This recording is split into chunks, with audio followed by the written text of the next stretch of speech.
こんにちは、木之内です。今回は先日竣工した高台に立つ平屋という住宅をご紹介します。余分な要素は削ぎ落として素材の持ち味を生かしたシンプルな家が完成しました。どの家づくりにも物語がありますが、今回の家も例外ではありません。設計をご依頼いただいた若いご夫妻は最初からこのような平屋の住宅をイメージしていたわけではありませんでした。何度も壁にぶつかりながらも見事にそれを乗り越えてこの平屋の家にたどり着くことができました。家づくりを考えている人の中には、住宅会社の営業マンに任せておけばプロである彼らが適切な判断をしてくれて自分たちにふさわしい家ができると考える方もいらっしゃるかもしれません。しかし設計を始めてみると、多くの方がそんな簡単なものではないことに気づくはずです。まず自分のイメージしている家を伝えることも難しいですし、自分と設計者の考えが違うことに驚くこともあるでしょう。さらに配偶者の意外な意見を初めて聞くことになって、自分の希望すらはっきりしていないと気づくこともあるのではないでしょうか。まずは完成した家をじっくりと見ていただきたいと思います。その後どのようにして最終的な形に至ったのか、その過程も可能な範囲で説明しますので、ぜひ設計段階の重要性を感じていただけたらと思います。それでは早速、高台に立つ平屋をご覧ください。まず完成した家の写真をご覧ください。間取りについては最後にご紹介しますので、お見逃しないようにしてください。この写真は道路から見たところです。黒っぽい外壁はガルバリウム鋼板の一文字葺きで、この壁の奥がポーチと玄関になっています。この外観の特徴の一つは彫りの深い高窓です。この窓については後ほど内部から見ていただきますが、キッチンの上部になります。屋根はシンプルな片流れ屋根で、道路側が一番高い部分です。一般的にはこの部分の壁が高くなりすぎて間が抜けたものになりがちですが、この窓部分が奥まっていて軒が一段と深く張り出すことで緊張感を生み出しています。少し右側に回り込むと、白い外壁の左側に見えるのが板張りの玄関扉です。外壁と基礎との間の水切りはあまり目立たないようにアルミアングルですっきりと収めています。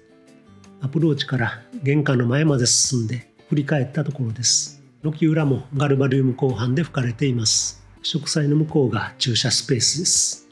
実は敷地の反対側も道路に面しており、敷地が道路から4メートル余り上がっています。3枚の屋根が見えていますが、屋根のない部分がこの字に囲まれた中庭です。こちらの道路側は眺望が開けているため、大きな窓を設けたいと考えましたが、都合よく擁壁が道を行く人や車からの視線を遮ってくれます。デッキテラスが擁壁の上まで張り出しています。手前の建物は子供室で、道路から見えないように高窓から光を取り込みます。右手の屋根の下のデッキテラスの奥がリビングです。ダイニングキッチンは中庭の奥になります。内部はこうなっています。リビングからダイニング、キッチンを見たところです。アイランド型のキッチンと一体の大テーブルが中央にあって、その背面が IH コンロを埋め込んだ作業台です。その左手は冷蔵庫置き場で、こうやって冷蔵庫を扉で隠すこともできますが、普段は扉を開け放して収納することもできます。右手には食器や家電などの収納がずらっと並んでいます。勘が良い人は気づかれたと思いますが、この高窓が外観を特徴づけている彫りの深い窓です。収納の上部は高すぎて使えないので、窓を内側に寄せています。そうすることによって西日もほとんど入りません。この窓の両端は電動で開閉して風を通すこともできます。キッチンの収納はフラットに収まる引き戸です。戸を開けるときは少し手前に引いてスライドさせます。少し収納量は落ちますが、このようにすっきりと収まります。ダイニングから中庭を見たところです。左手がリビングで、その先が先ほどの外観写真で擁壁の上に張り出していたデッキテラスです。開放的なリビングやダイニングからはどこにいても山並みへの眺望が広がります。中庭の向こうには子供室があり、3人の子供のための窓が見えています。テーブルとキッチンの高さを揃えるためにキッチン部分の床を一段下げています。この辺の詳細はキッチンという動画を見ていただけたらと思います。キッチンから中庭を見たカットです。ここはリビングでジグザグチェアを置いている壁がテレビをかける面です。その左手には玄関の正面にあたる坪庭が見えています。テーブルの奥は玄関からつながる土間の倉庫で、ダイニングからも出入りできます。この壁の仕上げは摂さんがずっとイメージしていたモルタル、いわゆるセメント塗りです。それに合わせてテーブルも同じテイストで仕上げていますが、こちらは水や汚れに強い樹脂系の左官材としました。モルタルの質感を生かしながらお手入れもしやすくなっています。モルタルの壁はどうしてもひびが入りやすいのですが、ひびは本物の証だと考えることができる摂産なので採用することができる素材です。土間倉庫の上にはガラリを設けてエアコンを隠しています。天井はモルタルの壁と素材感を合わせてラフなラバン合板を貼って、床はアッシュのフローリングでオイル仕上げとしています。キッチンに立つと全面が窓ですが、奥まっているために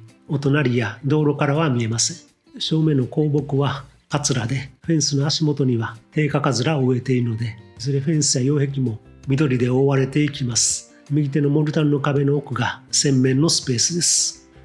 その洗面からダイニングとキッチンを見たところです。洗面カウンター周りもモルタル塗りの壁で、正面はタイル、カウンターは薄塗りの左官材としてダブル水性の洗面ボールを乗せています。天井には間接照明を設けて、鏡張りの扉を開けると収納になっています。子供室には3人のお子さんが共用するカウンターを作り付けています。一人一つずつの窓があり、中庭を眺めることができます。入り口の奥に洗面が見えています。手前のスペースは将来3つの部屋に分けることができるように照明やコンセントを配置しています。この家の扉は基本的にハンガードで、天井いっぱいまでの寸法としました。ハンガーレールにソフトクローズ機能がついているので、手を離してもゆっくりと閉まります。また幅にもつけたくないということでしたので、アルミアングルで見切るのみとして、できるだけ余計な線を消してシンプルに収めています。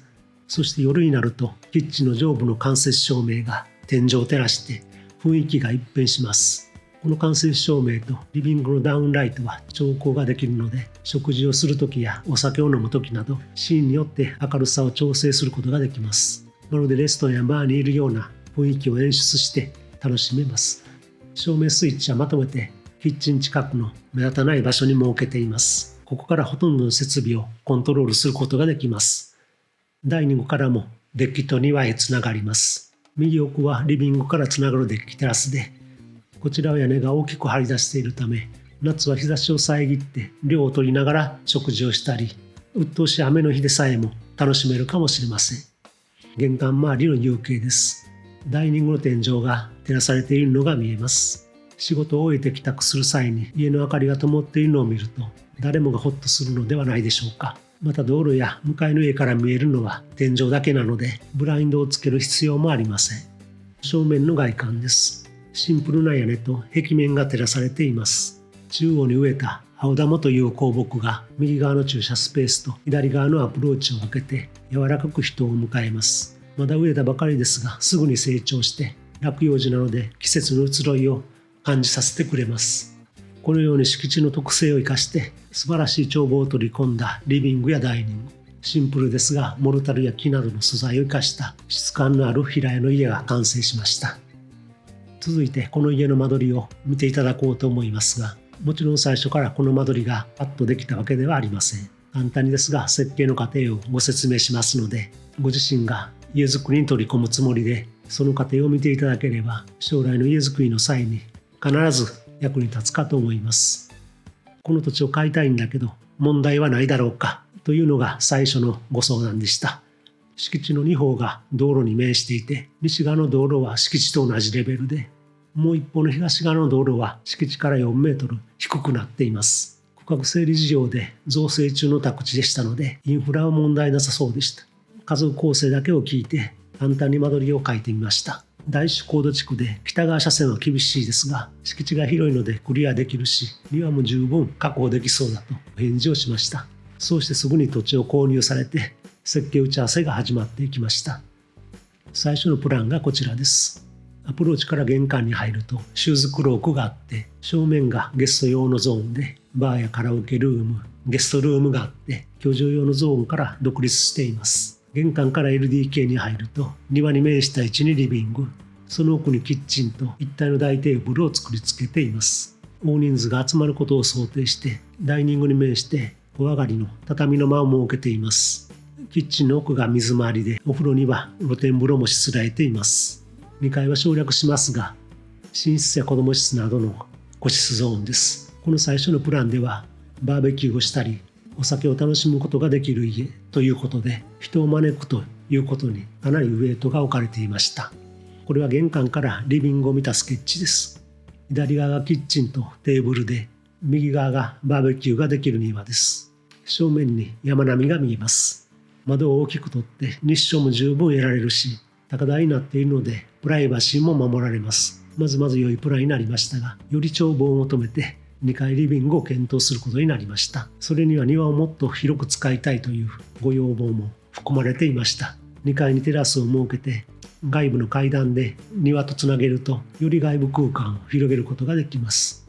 その後、2階リビングのプランで数回の打ち合わせを経て、最終的にこのようなプランに落ち着きました。これは2階の間取りですが、当初よりも家族が暮らす日常空間によりウエイトが置かれて、カラオケルームやゲストルームはなくなっています。そして畳の間をなくして、その分デッキテラスを大きくしました。人目を気にする必要がない室内のような外部空間の良さに気づかれたことで、どんどん良い方向に進んでいきました。2階リビングにすることにより、より眺望が開けることはもちろんですが、2階のデッキテラスと1階の庭を屋外階段でつなげることで、庭もより有効に使えます。断面的には北側車線が厳しいので、玄関と階段部分の壁を斜めにすることにしました。動画にまとめるとこんな感じです。擁壁の下のレベルにある幹線道路から家へと向かいます。屋根と連続する斜めの外壁が特徴的です。幹線道路から一本入った道路から家に近づいていきます。玄関を入ると斜めの壁に沿って2階のリビングへと導かれます。LDK は大空間で一角がデッキテラスになっています。このテラスは屋根で覆われているので外部のリビングのような空間です。1階の庭に行き来することができるので、バーベキューを楽しむ庭とリビングやダイニング、キッチンの距離感もぐっと近づきます。このプランで一旦設計を進めていたのですが、悩ましかったのが近年の建築費の高騰です。新型コロナ前からは3割程度建築費は上がりましたので、このまま建築するかどうか難しい判断となりました。切さんも相当悩まれて、時間をかけて次のような結論を出されました。高齢になった場合の生活を考慮して平屋で検討し直す。庭はこの字に建物に囲まれた中庭型とする。不要なものは捨てる。トイレは1箇所とし、個室部分は最小限にする。車は道路と平行に縦列駐車でよい。ただし LDK と中庭は豊かなものにする。随分思い切った方向転換ですが、家の考え方がすごくクリアになったと感じました。当初は盛り込みたいものが溢れていましたが、徐々に削ぎ落としていって、逆に囲まれた外部空間などの大切さに気づいていかれたことがよくわかります。土地検討時に書いたこの中庭のスケッチが切さんの頭にあったかどうかは確認していませんが、無意識的にだったとしても少なからず影響したのではないかと考えています。ここまで明確に設計条件が定まると、あとは簡単です。駐車スペースは道路と平行でも良いと判断されましたので、LDK を広げることができます。中庭と子供室の位置はそのままで、より眺望を重視して出来上がったのがこの図面です。車は道路と平行に止めます。ここはコンクリートの砕石洗い出し仕上げとしました。趣がありますし、タイヤの跡がつかないのもメリットです。季節ごとに変化する落葉樹を眺めながらアプローチして、お家には屋根がかけられているので、ここで傘を畳むこともできます。玄関を入ると正面に坪庭の緑が見えます。右手に土間の倉庫があります。この倉庫に買い物をした荷物を置いてから直接キッチンへ行くこともできます。この写真は玄関を見返したところです。正面には奈良の木材で作られた玄関扉があって、その脇には防犯ガラスのはめ殺し窓が設置されています。右手は床から天井までの下足箱で、左手には土間倉庫への引き戸が見えています。玄関から LDK の入り口には引き込み戸が設けられているので、急な来客時にも安心です。中庭を囲むようにリビングとダイニング、キッチン、子供室が配置され、隅の部分には水回りと寝室を設けました。リビングはデッキテラスに続いていて、ここから庭に出ることができます。大好きなバーベキューやプールなどの用具はこの外部倉庫に収納されます。ダイニングは大きなテーブルを作り付けています。その一部がキッチンカウンターを兼ねていて、シンクとカウンター下に食洗機が設置されています。背面のカウンターに IH コンロを設けて、左手は冷蔵庫置き場、右手はフラット引き戸の食器棚となっています。エアコンは土間倉庫の上部に設置してガラリで隠します。家全体の照明スイッチやインターホン、リモコンはキッチン近くにまとめています。子供室には庭に面して共用の長いカウンターがあり、寝室からも出入りできるウォークインクローゼットを併設しています。将来3つの部屋に仕切れるように、子供室からの出入り口も3カ所用意しました。洗面スペースはオープンにして、脱衣洗面室を別に設けています。以上のような開放的で周りの自然を取り込んだプランが完成しました。もし東側の道路が下がっていなければ、全く違ったプランになっていたことと思います。道路が下がっていることでプライバシーを守りつつ、道路越しに山並みを望むことができるという、この敷地条件だからこそ可能な簡素ながら贅沢な平屋の家が出来上がりました。平屋のメリット、デメリットも挙げておきます。平屋のメリットとしては、階段がないため、高齢者だけでなく小さな子供やペットにも安全です。階段がないことは床面積の削減にもなります。階段は建築コストがかかる部分でもあります。屋根や外壁の修理がしやすく、メンテナンスが容易です。柱や梁の制約が少ないため、自由な間取りが実現しやすく、高い天井や勾配天井にできるメリットも大きいです。デメリットも押さえておくと、当然敷地面積が大きくなります。坪単価でいうと、基礎や屋根面積が増える分、高くなりがちです。隣の家や周囲からの視線を避けにくいこともありますが、今回の場合は道路が下がっていたので、このデメリットはありませんでした。設計期間は土地購入から1年余りかかりました。完成した中庭型の平屋案にたどり着くには紆余曲折ありましたが、これは決して無駄ではなく必要な時間だったと思います。